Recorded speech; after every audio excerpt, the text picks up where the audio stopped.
Welcome to the Gruber Morning Show. This is the Tesla Roadster version that we do weekly. I'm Pete Gruber. I'm Mark Schaffner. Good morning. Welcome. And the image behind us today is the theme of this podcast, which is what is happening to Tesla Roadster valuation. Yeah. We had one that sold on... Oh, before we go there, though, we should probably bring up an image. Guys, if you can bring up, and I'll give you the name of it, Starman. There we go. Oh, yes. Yeah, Starman 2 first. I'll let you introduce it. Well, see, today's a special day, Pete. Mm-hmm. It is the 6th anniversary of the launch of the first Falcon Heavy rocket for SpaceX. And of course, the payload on that Falcon Heavy rocket, in order to make the launch successful, was Starman and his Roadster. Mm-hmm. And if you notice, there are actually two Starmen in that picture. And that's because one of our mechanic sons, Charlie, got a NASA suit. And he was very proud of that. So we took a couple of pictures. One superimposed this onto the Starman in outer space. The other was we found a radiant red Roadster in our service center. And Charlie sat in it. And that would be image number Starman without a 2. And then you can see Charlie, who I think is around 7 years old, sitting in that Tesla Roadster, proud as can be. And it's what a great picture. Mm-hmm. So the Starman Tesla has traveled almost 3 billion miles now. It's 2.997 billion miles. It's exceeded its 36,000 mile warranty, roughly 82,700 times over. Amazing. It's traveled far enough to drive all of the world's roads about 74 and a half times. Mm-hmm. And it's made 3.93 orbits around the sun. It's almost to have 4 orbits around the sun. Right now, the car is only 5 minutes and 50 seconds from Earth. Do you know that? I did not know that, no. You have to go light speed, though. Okay. So, yeah, it's 5.83 light minutes from Earth. It's moving toward the Earth at about 4,600 miles an hour, but its actual forward speed is somewhere around 72,000 miles an hour. You know, I would have to say that despite the fact that there are a number of famous individuals in the Tesla Roadster community, and some of them are posted on our census program, by the way. You can see who the celebrities were that used to own or still own a Tesla Roadster. I would say that Starman is probably the most famous. Probably. The whole world knows about him, talks about him, and yeah. So today is the anniversary, February 6th, 2018 is when he was launched. And the fundamental reason was, at the time, no one knew whether Elon's rockets were going to be reliable enough, and he needed ballast. And instead of sending up cinder blocks and anvils, he decided, you know what, I've got 2 Roadsters. I'm going to send up VIN number 686, I think it is. Yep. He didn't send Founders number 1 up because he realized that would someday be at the Peterson Museum, which it is right now, and it'll be worth a lot more money. And, Elon has even talked in all seriousness about at some point on their way to putting a mission to Mars together, having a SpaceX mission to go retrieve Starman. Are you serious? I'm totally serious. I thought you were talking about our April 1st newsletter that we did years ago, where we actually had a catcher's mitt mounted on a large ship, and it was supposed to come back and get battery work done because they weren't charging it in outer space. Yeah, no, he's talked about it and said it's not out of the realm of possibility in the future That would be fascinating. That they would try as a test deep space mission, if the timing and the math works out right, to send one of their Falcon Heavy rockets and some sort of retrieval system to go and get Starman or whatever is left at the time. Sorry. Yeah, go ahead. Should I tell my story here too with my brother? Oh, yes, Go for it, please. Cass. Yeah. All right. So I was visiting Hawaii with my family, and we were going up the mountain of Haleakala. Haleakala is one of the largest mountains in the world. Just as big, if not a little bit bigger than Mount Everest.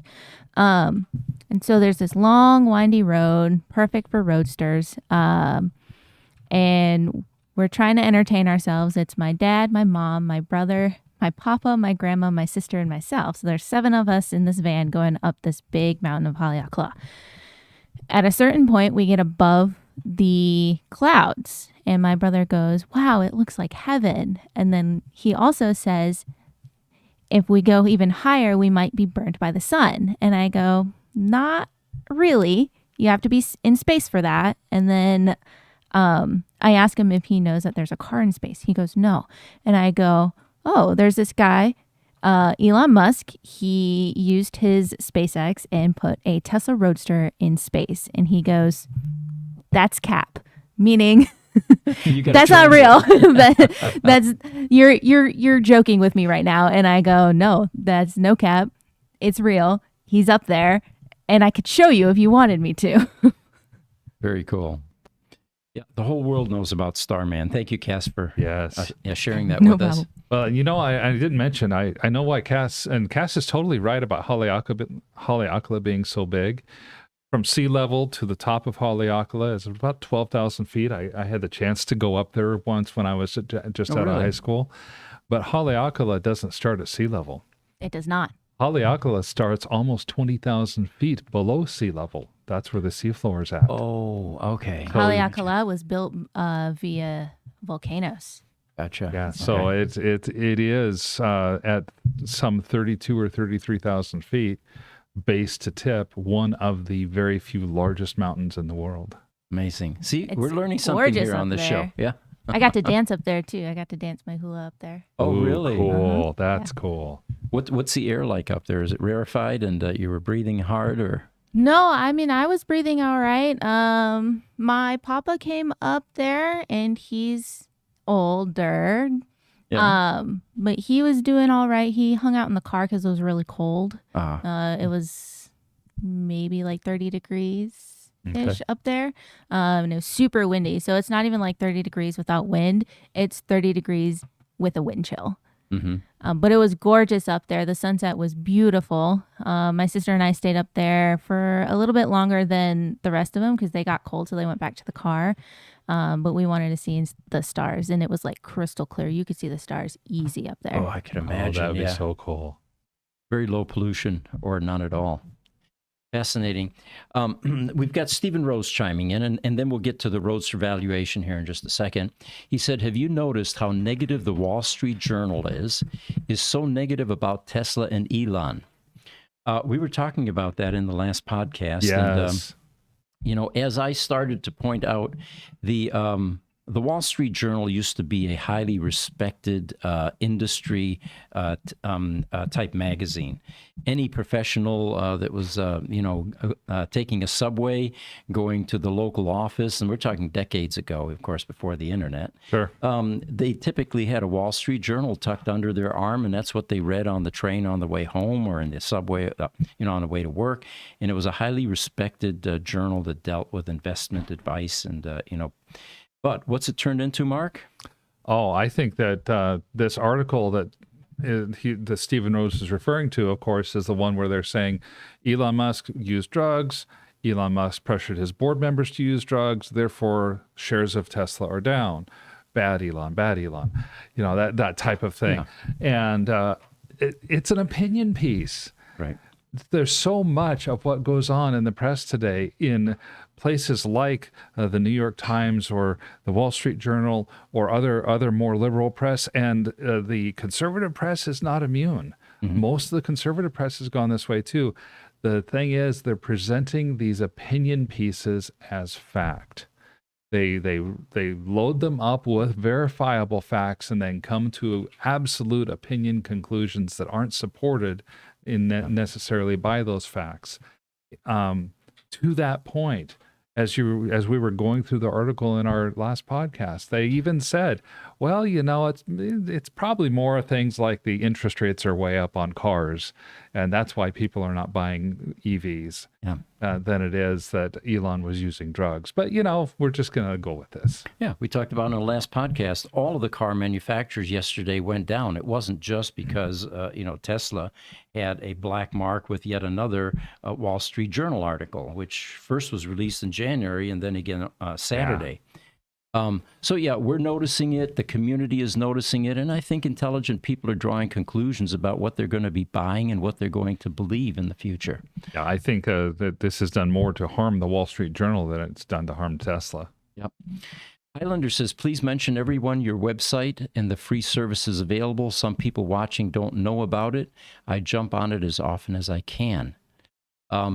Absolutely. The website, the census program is a great one for the Roadster owners. We still get people that are registering their cars, that are telling us what they have, where they're located. And again, what's published is only information about the cars. It's a great way. It's sorted by VIN, but you can do a search on virtually anything. If you're interested, how many British Racing Green Roadsters are there, for example? Right. It will tell you. And so anyway, that's free. The Roadsters For Sale site, and we're going to get into that. We're going to talk about auctions. Why would you send a car to auction these days based on this latest data? We're going to get into that here shortly. Highlander says, go Team Cass. I can't have enough nieces. There you go. Sinclair Simmons, good morning, guys. Watching from Bermuda. We also asked people to chime in. In the last podcast, we had one of our Florida Roadster customers chime in, Giselle. I don't know if she's still with us, but right. It's always nice when we get the Roadster people. The majority of Roadster viewers actually happen after the podcast. Yeah. That's suddenly when we go from 35 views to hundreds, sometimes 600, 700. Yeah, well, and you don't want to forget to mention on our website all of the different newsletters and tips and tricks type of things that are on the website. Some of them are kind of mechanical specific. Many of them are just useful information for anybody. The different types of errors that people get, what those errors mean, and how to interpret it, and what is their next step. There are so many articles on that. The website has really evolved into a great source of information. So the latest Bring a Trailer Roadster that was for sale, and there have been about one per week almost, it seems like these days, was a California car, Radiant Red, and it was a 2.25 Roadster, which apparently is a variation that Tesla did, and I have it here somewhere. Tesla at one point was attempting to get some of the 2.0 Roadsters sold, but they had an uplift for the front of the car. So they converted a few of them to try to stimulate sales. And there were only about 4 or so that were converted. Well, this was one of those cars. So in terms of provenance, it had something going for it. It wasn't a unique VIN. It was, and we'll get to the VIN here in a minute, I think. But what ended up happening is the final price was $69,420, and that is the lowest that we've seen for a functioning, running Tesla Roadster. Yeah, in years. Yeah, granted, the CAC wasn't stellar. It was like 134, something like that, and it charged to, 130. We'll get into that here in a minute, but it should not have sold for a price that low. And what ended up happening is there weren't a lot of bidders, first of all. Well, there's a message there. We've got a Roadster glut right now. There aren't that many people looking for Roadsters. And like there were before, the ones that were looking have mostly bought the ones that they wanted. Now, of course, there are shrewd investors that are out there waiting to pick off cars like this. Yes. And that seems to be what had happened. Now, the first question that comes to mind, why did the seller let it go for this price? Well, the backstory on that apparently is that Bring a Trailer has a reserve capability. But they've been suggesting with the Roadsters that 40,000 is the limit. In this particular case, they made an exception, and they let it go to 60,000. Well, 60,000 still is way too low. You have to look at it from Bring a Trailer's perspective. If they have a high reserve, they let you have a high reserve, which protects you, of course, as a seller, and it doesn't sell. Bring a Trailer doesn't generate their revenue. Right. So they're going to try to pressure you into getting as low a reserve as possible, or even mandating it like they did in this case. So at 60,000 reserve and a $69,000 selling price, the only option the seller had was to buy his car back and pay Bring a Trailer their percentage. Yep. which is like 5 to 7% or something on the sell price. Yep. Well, in this particular case, it looks like the seller, licked his wounds and went off into the night, and this car is now is going to have a new owner. That's it's kind of wild to see, because just 3 months ago, you and I were looking at Roadsters. I remember seeing a Roadster up on Bring a Trailer, and it was at 78,000 or something like that. And it ended up being a no sale because it said that the car did not meet its reserve. So that reserve going down to 60,000 it's recent that it's gone down to that. And but the auction company, they're in it to make their profit, and they're seeing these Roadsters decline in value as well. Sure. So the sentiment regarding Bring a Trailer as being a viable place to sell your Tesla Roadster is beginning to swing the opposite direction. Right. And, let's put it into perspective again. Bring a Trailer is owned by Haggerty, by the way. Okay. They're in the business of selling expensive cars. They get huge commissions when they do that. These Roadsters at under 100K just aren't that attractive to them. They're almost looking like Fords and Chevys at this point based on the valuation that we're seeing. Right. So I don't think that Bring a Trailer is that interested in soliciting a lot of Roadster business, although at this point, a lot of Roadsters are beginning to pop up on Bring a Trailer. Now, having said all that, now I need to do the sales pitch. If you want a safe place to sell your Tesla Roadster, we have a completely free Roadster matchmaking service on our website. Now, granted, it may take you a little longer to sell it than 7 days, but that could be to your advantage because more people get a chance to look at it, ask questions. And yeah, there it is. We're bringing it up. The best part is the sellers get to talk to the buyers and vice versa, of course.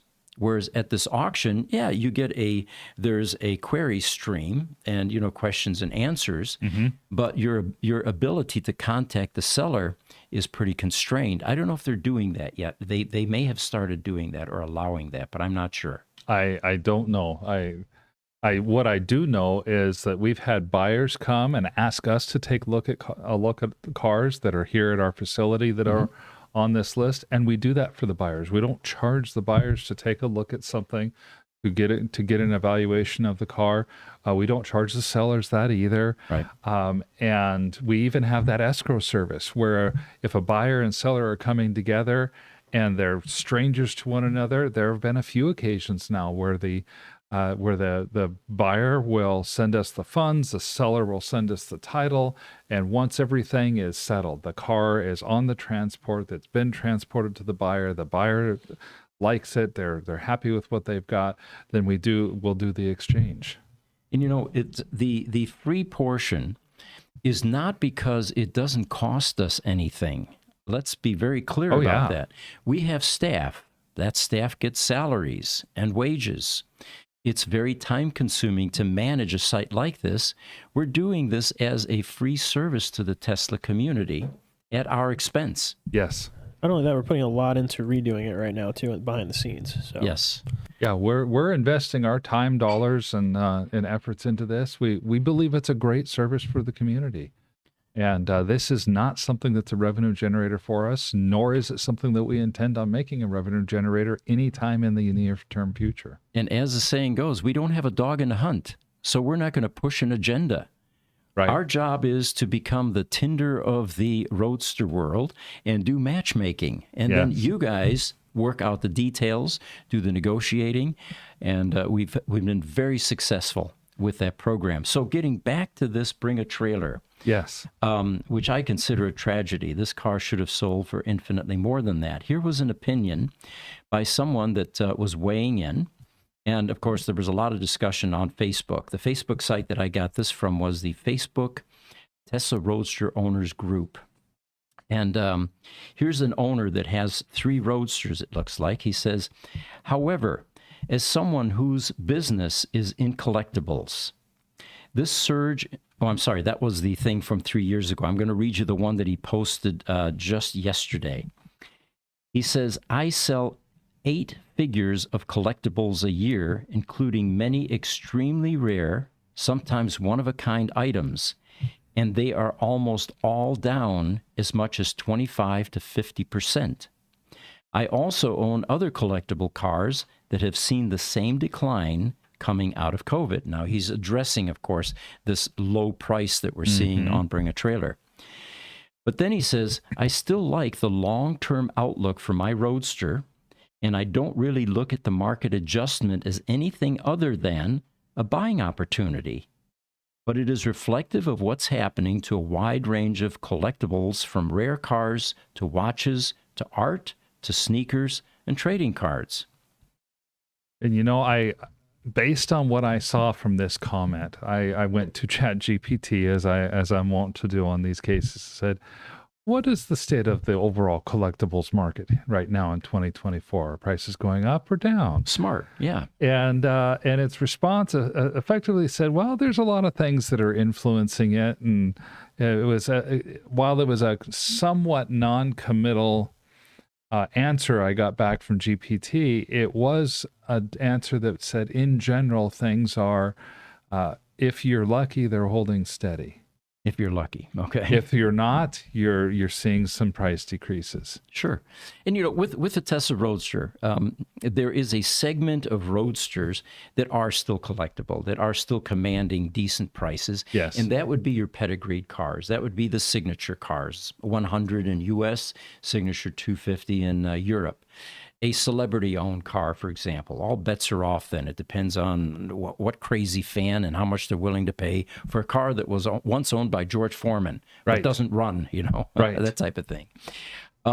So it's not all Roadsters, but the general run-of-the-mill Roadsters that make up the bulk of the sales right now, and I'll give some reasons for those in a minute, are the ones that are being hurt by the current prices. Now, the same person that just made this prediction about the current pricing and how all collectibles are down, almost 3 years ago on May 14th of 2021 said this: it's exciting to be a Roadster owner this year as we see prices start to rise.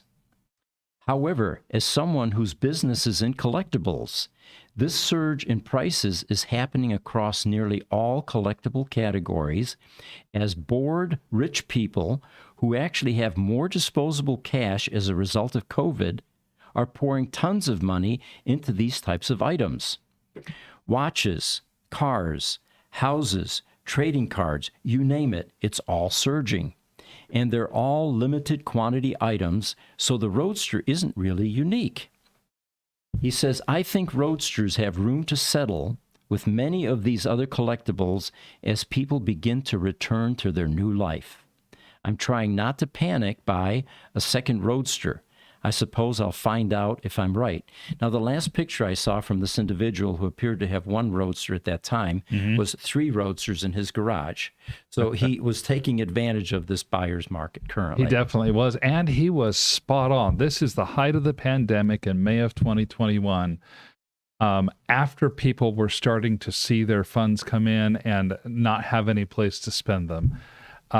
Very, very insightful when it occurred. We can come forward 3 years and see whether or not he was right, and he definitely was. I think there's another reason too that these Roadsters have declined in value that I haven't heard talked about a lot. And this is not interest rates. It's none of that stuff. There's a negotiating term called anchoring, and anchoring basically is a term that refers to a person's tendency to over-rely on one piece of information when they go into a negotiation, and that one piece of information is what they use to come up with a value. So here you've got, in the last 12 months, how this flawed logic could work on Teslas. At the beginning of 2023, a Tesla vehicle was considered to be worth somewhere between $60,000 and $160,000. And then Elon and Tesla shocked the world by starting a price war and starting discounts. So we fast forward 12 months, and now a Tesla is considered to be something that's worth new somewhere between $30,000 and $80,000. From 60,000. Yeah, so from 60 down to 30, 160 down to 80. So basically I'm saying they're worth about half perceived to be worth about half of what they were. It doesn't make logical sense. A Roadster is not a Model Y, is not a Model S, but this is not a logical thing. This is a logic error. This is a mental error that people make. And I think it could very reasonably be that they're using a lower anchor point for the values of these Roadsters. And that's part of why the Roadsters are getting stuck in this lower range that is, incidentally, not too far off of half of what they were going for a year ago. Interesting. Yeah, good point. So the reasons that we see being in the Roadster matchmaking service business, the reasons that people give us are predominantly we have owners with medical problems that are unable to do the Roadster Wiggle anymore. Now, you had mentioned that the base age for someone that had disposable income 15 years ago that was willing to risk losing it all by betting on a company on the verge of bankruptcy was not your typical younger couple starting a family that needed a reliable family-type vehicle, something that was sensible. Yeah, you were talking about at that point in time, 15 years ago, 2008, you're upper middle-aged to young senior, so somebody who is in their late 40s to early 60s, who has at least $120,000 of net worth that they don't mind just kind of throwing away. Yeah, because it's more than just the age. It's that they have that net worth, and the people who are going to have that net worth are also going to be in that upper middle age to young senior, still working, but probably getting close to retirement age. right. Now we come forward 15 years, and those 50-year-olds are 65. All of those 62-year-olds are now 70, 77, and a lot of them just can't move like they used to. And some of them are getting into Lucids now, which are very easy to get in and out of, and they're very comfortable to drive. You don't have to do the Roadster Wiggle. Another reason that we see often is widows are selling the cars, as sad as that is. Yeah. Sometimes it's family members. These cars are tied up in probate sometimes. And so that's another prominent reason currently. All of this is now flooding the market, mind you. Then we have economic concerns, interest rates, political instability, Yeah. that all plays into it. So the inventory of used Roadsters currently for sale is higher than anything that we've ever seen. And It really is. The law of supply and demand prevails. Yeah. The prices will come down when you have more people that are selling than are buying. And this latest Bring a Trailer auction was probably a prime example of that because the bidding virtually halted toward the end of its run. You simply ended up with a situation where you didn't have two rich people that wanted the same car. Yeah, basically. And then the final ingredient here is you now have a car that's worth less than what they used to be when a replacement battery pack costs $30,000. Right. Before tax. Now you've got a car that's worth less, and you've got a pack price that's gone up to $40,000 with tax, typically $45,000. Now, if the cars are selling for $70,000, and it takes a $45,000 battery pack to get it running again if you have a problem, that's going to affect the ability to sell these cars. And I think we are seeing that impact because since that pack price went from $30,000 to $45,000, we've seen these car prices go down from anywhere from $10,000 to as much as $30,000. Right. Now, having said that, there are some cars for sale, not just on Bring a Trailer. And Jesse, we've got some images here that we can pick up. Let's take a look at VIN 691. There we go. 691 is a right-hand drive, very orange, that's in the UK. And the picture there tells you who the dealer is that's selling it, upper left-hand corner. If you look at the 170 or so pictures on this car, it looks like a very clean, very orange, and it's a sport roadster to boot. This would make a fine addition to anyone's collection. We have VIN number, let's see here, Go to 848. That was the one that just sold for 69,420. And you can see that this one was, when it first was listed, it rode up to $65,000, and from there it went up another $4,000 until sell day, 7 days later. So there wasn't a lot of interest in this car. Mm-hmm. See if I can get rid of this picture here. Then there's another one that's for sale. And What is the Roadster Sport 2.25?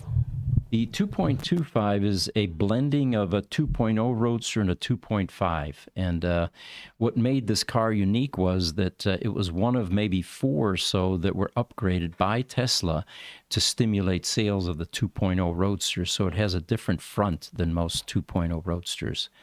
And it's a little more popular.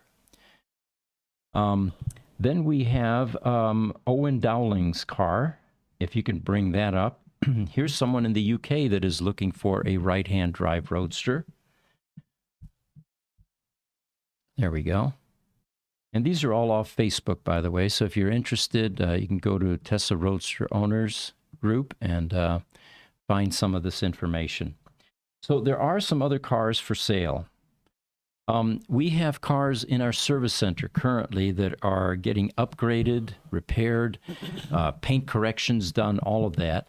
And some of those are also slated to be for sale. And then, of course, the ones that are already there that are for sale. So if you're looking for a Roadster, you have a particular color in mind, a particular vintage, particular pedigree, we've got a wide variation of them. We've got Founders number 3 for sale, for example. There's a Signature 100 car that will be listed very soon. It just went through paint correction and repair. Okay. And some upgrades. We have several comments and questions we need to get to. First, Rebecca Parley says Orlando, Florida here. So thank you, Rebecca, for coming on. Yeah, Rebecca is a Roadster owner. Her car has been here before. Oh, fantastic. And, if you would please update us. There was a fender bender, a minor one apparently, and curious how the car fared and how it survived. So let us know. Stephen Rose also comments for us. He's been on here many times. He says, I think a car purchase should be thought of as something you want to own and not as an investment. Oh, there are a couple of schools of thought there. Yes. I can see both sides of the equation, Stephen. Take, for example, this 38-mile Roadster. Yeah. I can't imagine anybody that paid what they did for it is going to put that back on the road and watch the equity just evaporate every time you take it out. What's so unique about a car like that is its original low-mileage pedigree, which will never be replicated. Remember, these cars aren't being made anymore. We thought after the Chinese Roadsters, which had just over 100 miles each, we would never see a car like this again, and suddenly one pops up. Yeah, well, and the fact that the 38-mile Roadster has a certificate of origin and not a title, it's never been titled here in the United States. That's also actually a fairly significant thing for collectability for cars. Yep.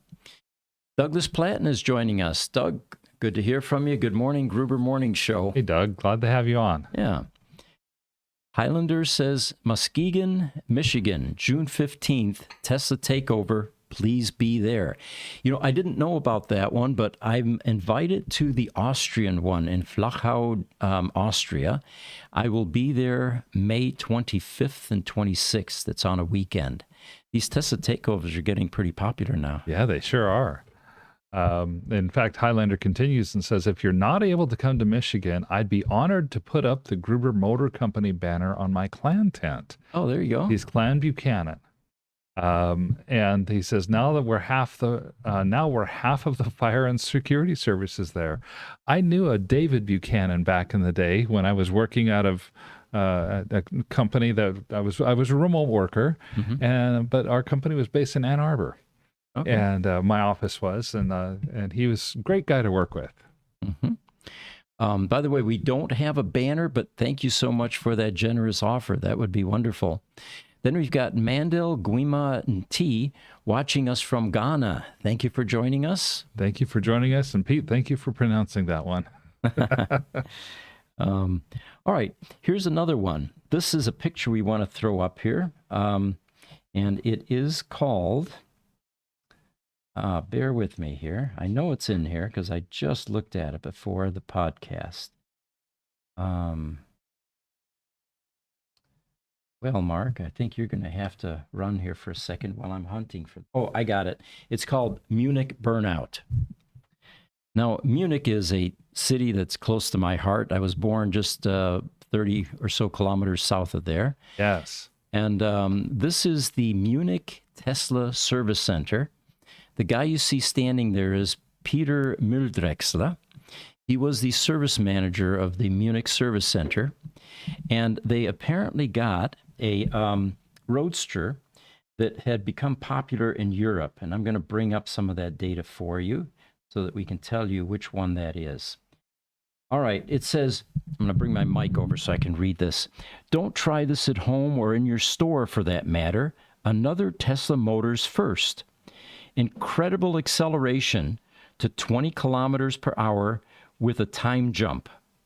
The winning Tesla Roadster Sport is from Monte Carlo Alternative Energy Rally, and it did a nice burnout and now is gone in their store. Of course, it's not really gone. That only happened in the movie Back to the Future. Right. This one actually was able to stop, but what Peter and team did, and I don't think Tesla was aware of this at the time because they would likely not have approved, but here it is a decade or more later, and the statute of limitations has run out, and we're now exposing the fact that there was a burnout in the Tesla Munich Service Center with this Arctic White Roadster. Well, they go on. It proves that the Tesla really burns rubber, not oil. Come see for yourself. And this is a YouTube video for those of you interested. You can see the title there, and you can get the full experience by going to YouTube and looking that up. So they say, come see for yourself. See some very sexy technology from Tesla in Blumenstrasse 17 in Munich. It was later rumored that the car showed up at the Zurich Tesla store in Pelikanstrasse, that's in Switzerland, and it is now on display, and this was, of course, 10 years ago or so, at the Romanshorn Switzerland Service Center. So there you have it. We're not the only ones that have fun here. No, the whole idea of peeling out inside of a service center, inside the store, that's just sounds like a whole lot of fun. And thank God for regen braking, right? So they were able to stop. So Mark Wordburn has joined us and says it's nice on X, much better than YouTube. Ah, okay. So he must be watching us on X. Well, thank you. Yes, that's right. We stream on X. I forgot about that. That's right. So thank you for letting us know. All right, we have another Roadster issue here. This is one that is in California. It is one of the 2016 pack Roadsters that is beginning to get the squishy pedal feel and the anemic performance. Right. And we outlined the options for the customer, and he ended up taking it to the Tesla Service Center. The Tesla Service Center's diagnosis at this point, at least, is it needs a PEM replaced. And they feel that there is a current sensor that is defective in the PEM. Well, if that is the case, then this would solve a lot of problems. But so far, we have not seen any kind of resolution to this particular issue other than a battery replacement, because there's an impedance problem in these 2016 packs. We actually, when we were doing our testing, if you remember, took a known good PEM from one of our test mule Roadsters. Because we had a Roadster. It was the same vintage. I think it was a 2.5, and we were testing on a 2.5. So took their PEM out, put it into our car, tested their PEM first to make sure that it would work and everything would be good. Their PEM performed admirably. It performed perfectly in our car. Our car continued to perform like it always did, and we were not surprised at all. No anemic performance. No anemic performance. So then we took our PEM and put it into the car with the anemic performance. And the theory was we're going to try to eliminate the major components that it could be. All the variables. And so we had everything the same except for the PEM.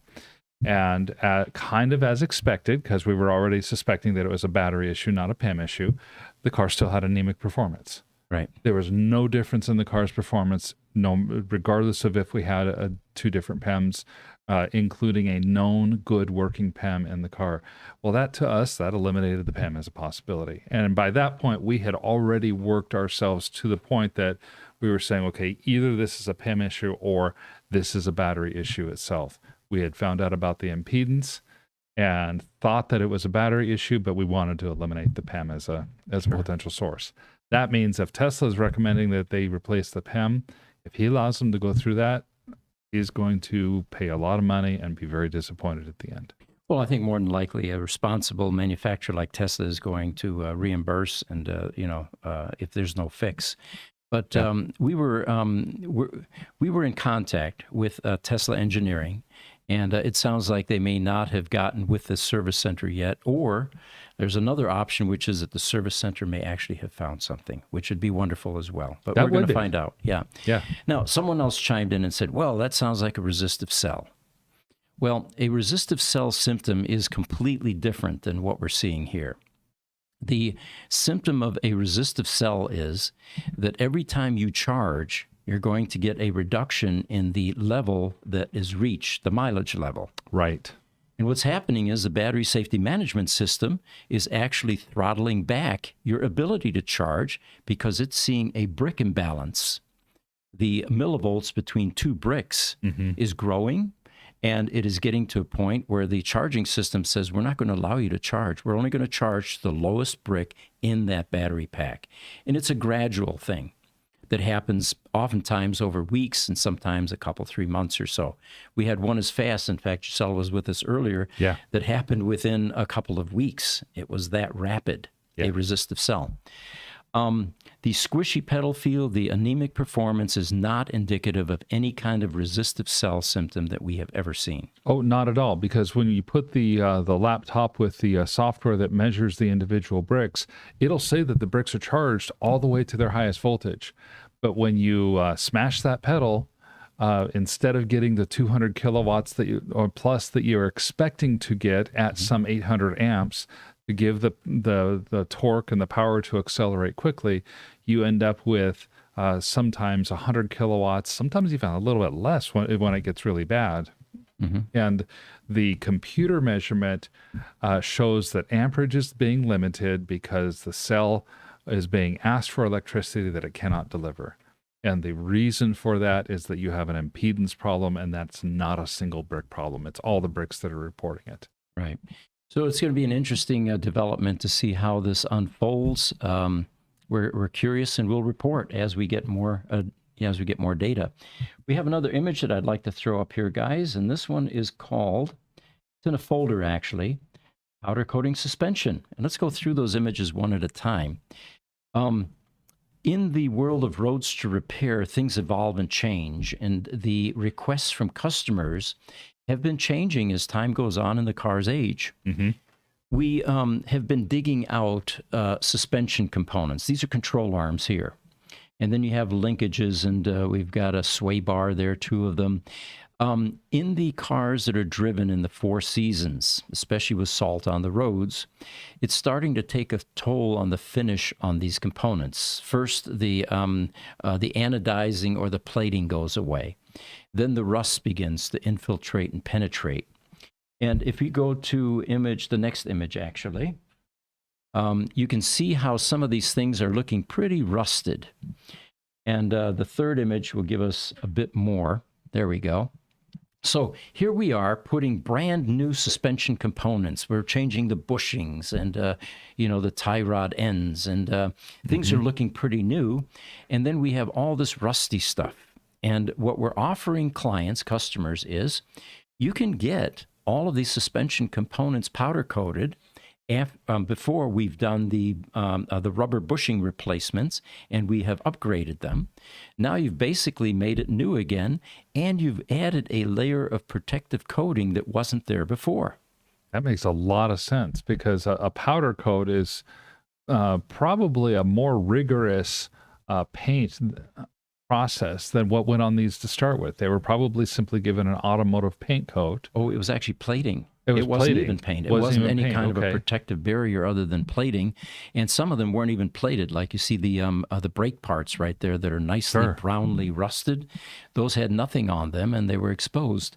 Now, structurally, there isn't much of a concern on that brake part because it's fairly thick.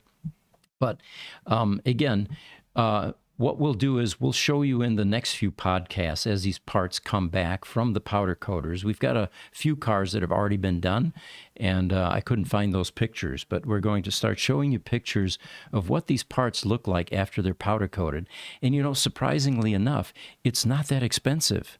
I thought initially, well, I know what it costs to powder coat and repair wheels. Right. This must be expensive. It turns out it's not. So we'll give you some pricing targets as well. And the other thing we're finding is that people are getting creative. Oftentimes, if it's a thunder gray or a glacier blue or even sterling silver, they're powder coating the same color as the car. Okay. Now, that's of course, interesting. With a bright yellow car, it's not going to.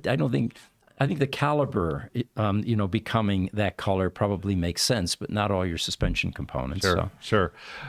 That's a wonderful idea though, because the powder coating is such a durable coating for the parts in the car, and it will last for years. Adding that to the new suspension, your suspension's going to wear out long before your control arms and stuff will. Mm-hmm. All right, we have a Roadster owner in Belgium, and this is in a folder, Jesse. If we can throw up some pictures from that. And there's one in particular. This is Tim Valkeniers, and he is actually on a couple of the Facebook sites. So if you want to see the same pictures, you can see them on Facebook, and you can even download them. The one that I'm looking to bring up here is Tim standing by his Lotus, image number 4281. And while he's looking up the image, let's grab a few of these comments. Yeah, we'll start with Stephen Rose. He says, with all the rain we've been having in California, I am surprised to see how many Tesla drivers go flying through the high water levels. It just seems like a dumb thing to do. Have you seen any of those videos, Pete? I haven't, no. Oh my gosh. I saw one video of a guy in a Model 3 comes down and through the water. Here in Arizona, we'd think, man, that's a wash. That water's going to be moving fast. It'll wash you off the road. Apparently, it didn't do that. He literally had water coming up over his hood, over his windshield, across the car, and through and out. And it seemed to be no worse for wear, but I agree with Stephen on this. Man, that seems like a dumb thing to do. During or after the event is not necessarily when the carnage occurs. We had a car, a Model S in Hawaii. Uh-huh. No, I'm sorry, Ohio. And same thing. The owner's wife was driving home. There was a flash flood, and there was water crossing the road, and she didn't know how deep it was. So she drove through it thinking it was going to be road level grade. It wasn't. It was deeper. Yeah. And a little bit of water came up over the hood and went down into the windshield cowl, hitting a fuse block that's directly underneath that. And as soon as the car sensed water, it got an isolation fault, meaning that the resistance that it was expecting between CAN signals suddenly changed, and it shut down the car. That car was totaled by the insurance company. Is that the car that I drive now? No, that was a different one. That was the one that was driven off into a culvert, Clearwater culvert. Okay. Because the road looked level, and there was rain on the road, and didn't realize that the culvert level water was the same as the road. Oh, But close, yeah. So the point here being is that the damage doesn't necessarily reveal itself while you're going through the water. It can manifest later on, especially with things like a large battery pack underneath that may now have water sitting on top, and you eventually get water ingress through the CAN port plugs. Sure. And Yeah, I would never recommend somebody, even with an electric car, they drive through water like that.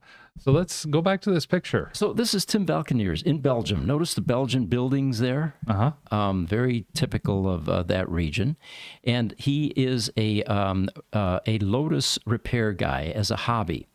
He says that his garage is his second job. My other job is mechanical repair guy in a big stainless steel factory. that it's called Aperam, Aperam.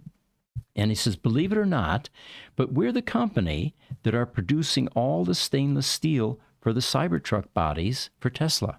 Oh, okay. I didn't know they were bringing them in from Europe unless, Aperam has operations globally, which may be the case. That might be. So that's his main gig. His second gig is he bought a Tesla Roadster. And let's take a look at, I'll tell you which image probably tells the story the best. Try the image that shows the rear bumper sticking out. And he bought a Thunder Gray Roadster. It looks like it's in pretty rough condition based on what the motor looks like. Are you finding it, Jesse, or you want me to give you some more detail? I don't know what you're Oh, we're in the talking about. the Valconeers Roadster. And these are Facebook images, so they have very long titles, and I can't give you image 1, 2, 3, or 4. But look for the one that shows the bumper that's laying on the ground, the rear bumper, and then the car kind of laid out.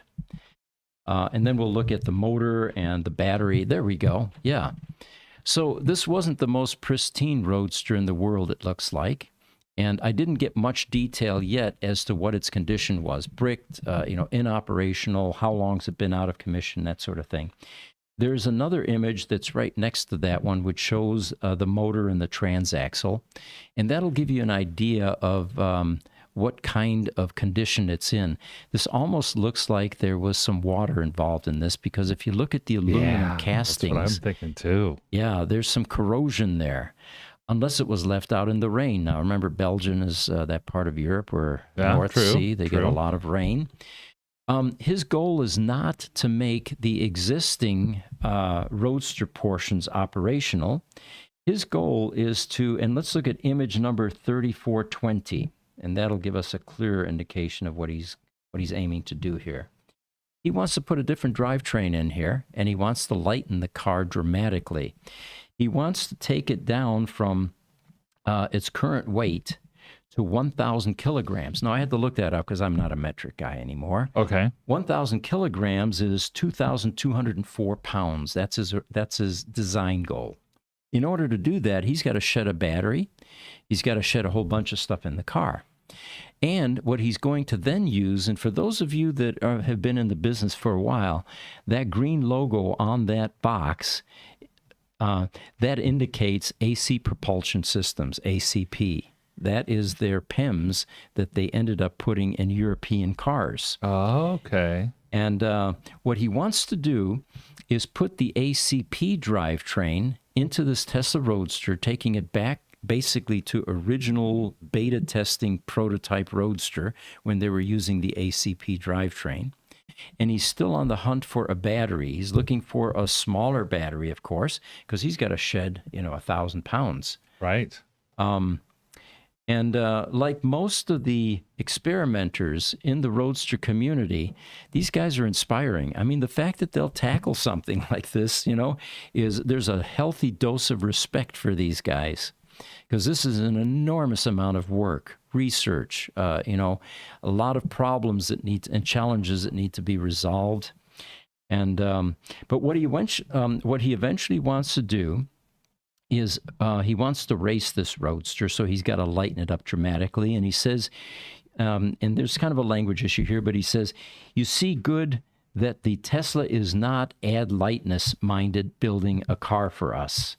And this is very important for this type of car to have maximum fun on the racetrack with it. Mm-hmm. I also asked him about the chassis issues.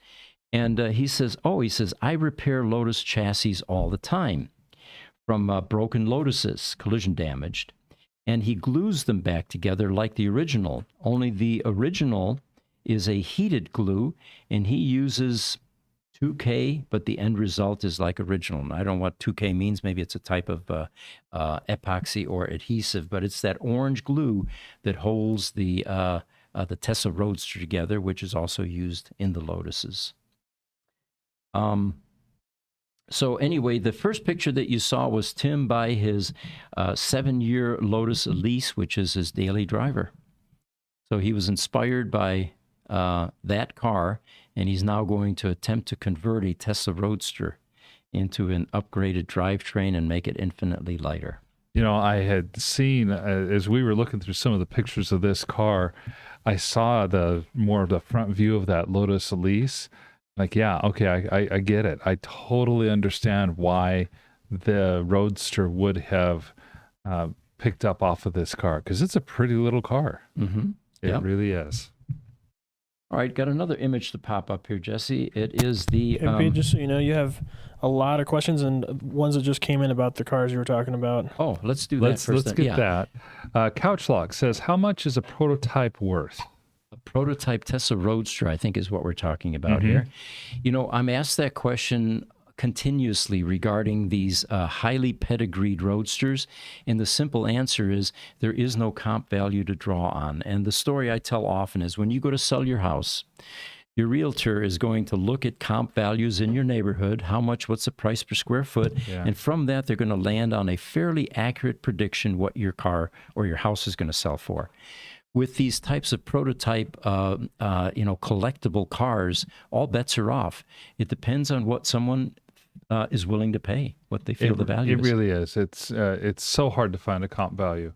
And it's one of the reasons there's no comp value, it goes back to the story you talked about, Barrett Jackson auction several years ago, 2 Roadsters. Right. One of them went for $90,000 because there just happened to be 2 rich guys that wanted to buy it, and the next one, just a different color. It was the same car. It went for half as much, and it was in just as good a shape. It was $93,000 versus $45,000, which was the going rate for Roadsters back in the day. So Highlander says, my sister and her husband graduated from Ann Arbor, and they now live in Ann Arbor. So this is talking about the Tesla meetup. She has a master's degree in library science in the technology field, and she's on no social platform. And then Couchlock also says, always powder-coated my monster trucks. Best move ever. Agree. Yeah. Highlander says, Demark in the video game. Feel free to delete any of my stuff. I won't be offended. Okay. Nick Wright, he says, until it's in service in a couple of weeks when weird stuff starts happening. I think this is referring to when you were talking about the Roadster with the squishy feel. Oh, okay. Okay. Highlander on powder coating. It says, yep, powder coating is awesome. Couchlock, 3 Roadster owner here. He owns 1174, 1414, and VP 201. Interesting. Okay, so he's actually got a validation prototype. Yes. And then he also says that looks like it hurts. Great build though if he pulls it off. Yeah, the Belgian customer. Yeah, I like you say, hats off to that guy. Oh yeah. Oh my gosh. And you know, in another life, if I had lots of time, I think any of these types of endeavors or projects would be fun things to do. It's got to be a hobby, you know? Yeah, it's got to be a hobby. And so he says that looks like it hurts. Great build if he pulls it off. Better upgrade the brakes if he's going to add all that horsepower. Yep. Highlander, but my nieces also love using cutting grinders, LOL. Yes. Oh, and Nick Wright had also said we referred back to was not right. He said, no, it was referring to the Model 3 driving through water. Okay. Yep. All right. Stephen Rose says, one reason the Roadster prices are leveling out is because of the amazing work Gruber Motors does on keeping the Roadsters on the road. Well, thank you for that endorsement. You know, he's not wrong either. The fact is, before we were there in the marketplace, it was an underserved market. Even though it's a small market, it is underserved. And it's not that there are not other good people out here in the States. It's that everybody else who's here in the States who's any good is also even smaller than Gruber Motors. Yeah. And yeah, in all fairness, there are a number of excellent Roadster shops emerging, which are now gradually beginning to take over from Tesla. And, you know, Tesla is not putting up a huge fight. Right. They're very busy. And if there's a competent shop out there that is taking good care of their customers. It's a win-win for everybody. It sure is. It sure is. You know, we have a reminder here too. Couch Lock, if you haven't gone onto our census, please do so, and add your car to the census. It's up there. Jesse is doing that right now. Yeah, and it'll be one of the blue buttons there, and there's a simple question and answer session, and your car can get registered, and you can see the VINs there in the almost middle column are sorted, and then there's that search field, which I use all the time actually. Yeah. If we forget about a particular customer and I remember the city that they're in, instead of using the CRM, oftentimes I'll go to the census program and it tells me all about the car. And you notice there is no personally identifiable information on that. It's just car, where the last known location of that car is, and information about the car. Yep. Well, thank you for all chiming in. We've got another image. Let's bring up BRG-1. And one of our customers, or one of the community members actually chimed in. This is a British racing green that we've done some work with, and we ended up repairing the hardtop as well. You know those hardtops on the Roadsters, if they're not stored in the original bag with the cushion, and all that, and they're stored leaning up against the wall, a number of things can happen. The corners will bust out at times, they'll fall over, So sometimes we end up doing repairs on these. The most common one is when there's a visible carbon fiber hardtop and it starts peeling, flaking, or yellowing. That's something else that can be restored to as new or even better condition. Well, this particular BRG, it came in looking sad, like a lot of these 15-year-old cars now are, because they've, the paint is getting dull. There's swirl marks, there's scratches, and or they may even have minor body damage. All of that, of course, is repairable, and this particular one had some work like that done, including work in the electronics and then the upgrades that we recommend. There are a number of things that can be done to future-proof the lifespan of your Roadster. So this particular customer asked if we would take some pictures of it, so we took it to our favorite spot, which is over here at Chateau Lux, large turf area with palm trees all around. And I didn't think it was going to pan out well because green on green, you're looking for contrasting colors. Yeah. The radiant reds go great with this green, Sure. Or the yellows. But as it turned out, the sky was partially sunny at times, and I caught it when there was a big cumulus cloud casting nice lighting on this car, and you can see the reflections in the blue in the car. So that's what this is about. And then we posted this on Facebook, and one of the customers that has a BRG, can we bring up BRG-2? Posted his car, and he said this is a stealth wrap on a BRG, which gives it, of course, a different look. Oh, okay. So the stealth wrap is what gives it more of that satin look. A beautiful car. Exactly, yes. And, BRG was never my favorite color. I always used to ask, well, why would someone pick this color? And I'm beginning to change again. And this is what's happening in my Roadster color preference. I didn't like Arctic White for the long time. Now it's one of my favorite colors again. Sure. Sure. But yeah, you can see how interesting that stealth looks on that British racing green. So again, these days, owners, a lot of them are doing paint correction. It's not that expensive, but the majority of cars that come through the service center need that. And after years of buildup, dulling, swirls, scratches. Then we've got another image here that we can pop up. And this one is, let's see here. It is shocks. There we go. Just got another shipment of Tesla Roadster shocks in, and we're really amazed at how many of these we're going through. It turns out that the vendor that is creating these, and these are custom, by the way, because the original Bilsteins are no longer available. These are actually an upgrade version. They're better than the original because these are all the sport version shocks with the external canister.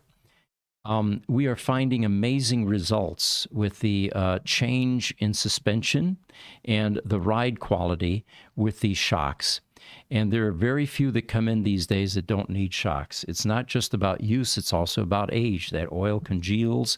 If you want to see a great write-up about what happens to shocks, on our Roadster or on our website, under the shop section, look up shocks and you'll see a discussion about what happens to the oil inside these shocks. So that is the shocks there. Well, and our vendor Intrax is they're known for making exceptionally high quality shocks. Have been in the shock business for what is it, 65 years or something 50 like that? plus years. Yeah, exactly. And their specialty has been motorcycle shocks, which when I some time ago when we were first learning about Intrax and the shocks and why are these better, I learned that motorcycles have the most demanding Yes. applications for shocks because you're frequently putting the shocks through a much more rigorous paces on a motorcycle than you are through other vehicle types. And shocks the highest quality shocks start off as motorcycle shocks and then move into racing vehicles and then from there to sport vehicles. Right. That's kind of what has happened with this. Okay, we have another image we can pop up here. It's in the VIN 1404 folder. And this one was, it shocked me actually because I test drive all the Roadsters here. After they're repaired for a couple, 3 days or so, I'm going through thorough test driving, which includes alternate charging, discharging, all of that.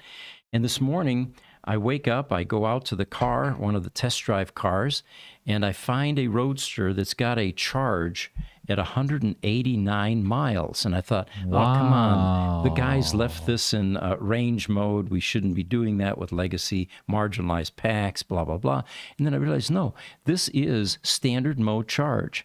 Look at the CAC on this one, 158.67. I didn't know that they had CACs that high. I knew. Right, exactly. I thought 155 was the limit. So let's look at a couple of the other images here. The next one shows mileage. This thing has 87, 89 miles on it. Okay. The next one is going to be what it charged to this morning. And look at that, standard mode, 189 miles. I don't think I've ever seen it that high on a legacy battery pack. I think the highest you've ever reported before now is 184. Yeah, that's true. Yeah, and even new because Mike Maloney, one of our longtime customers, and has several Roadsters with us that we're helping to store and do stuff with. One of the Roadsters he bought not long ago, he sent us paperwork on, and so I've seen the brand new "Welcome to Tesla," "Welcome to Roadster ownership," blah blah blah, right. And it says 185. Yeah, on a standard mode. Yeah, which is remarkable. But anyway, the next image, Jesse, you had it there for a second. It turns out that this is a remanufactured Tesla 2.0 battery pack. Now, I'm going to have to talk to the owner to find out when it was installed. I don't think it was recently because this car came in bricked. And anyway, it looks like this was not the original, 2011 battery pack. This had been replaced at some point in time, and that's why we're seeing such amazing numbers. Now, it doesn't say 3.0 battery pack because you'd expect that from a 3.0. Yeah, you'd say but this is a 2.0 battery pack. That's the battery pack that went with the 2.0 Roadster originally. So this would have been an original battery pack, but the fact that it says remanufactured is very interesting. Yeah, so it's been replaced, and they must have had some really good cells back then. But we currently, we received 4 brick Roadster within the span of 1 week. They typically don't come in quite that fast. Mm-hmm.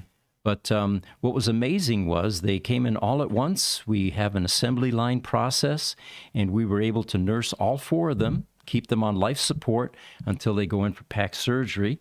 And today, 2 of them are going up for surgery. What that means is if it's not a level 1 recovery, trickling and recharging the pack and it comes back up, and we have a sheet problem or a brick problem, then it has to go up on a lift and we have to drop the pack and actually work on a sheet or on a brick. Okay. A few more comments that we have coming in. So it looks like we're getting close to closing up. Highlander says he's got pictures or video of his 2 nieces and their dog coming soon. We'd love to see it. Love to see it, Highlander. We look forward to that.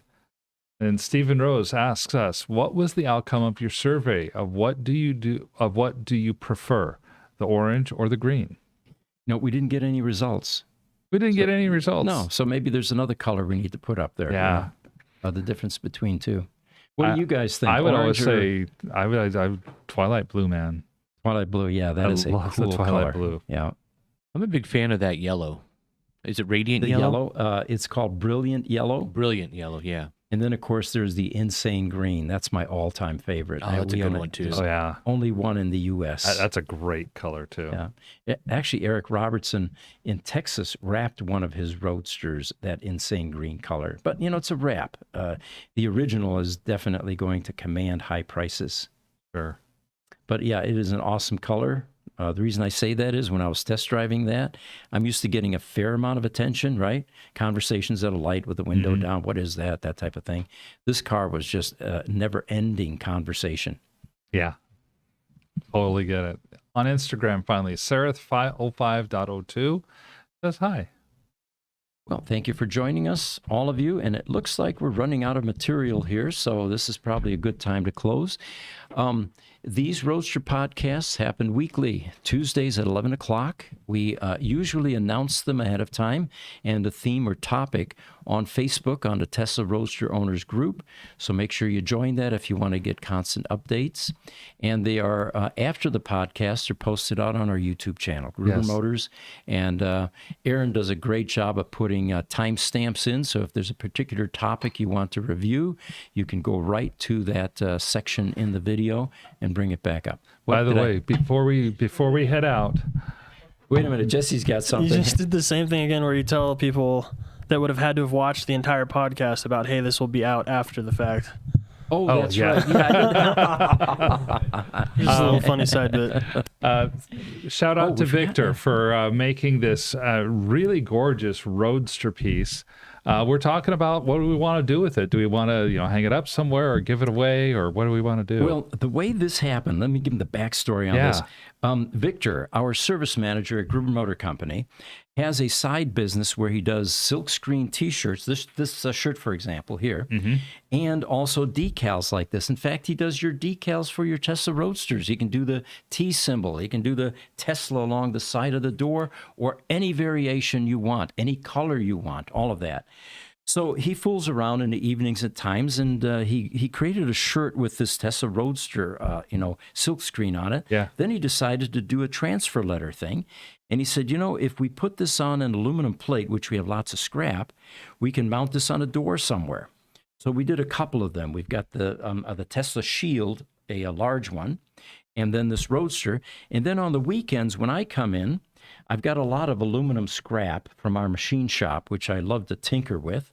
And I ended up putting a face on this with a DA sander and then countersinking 6 holes in here so it can mount up on the door.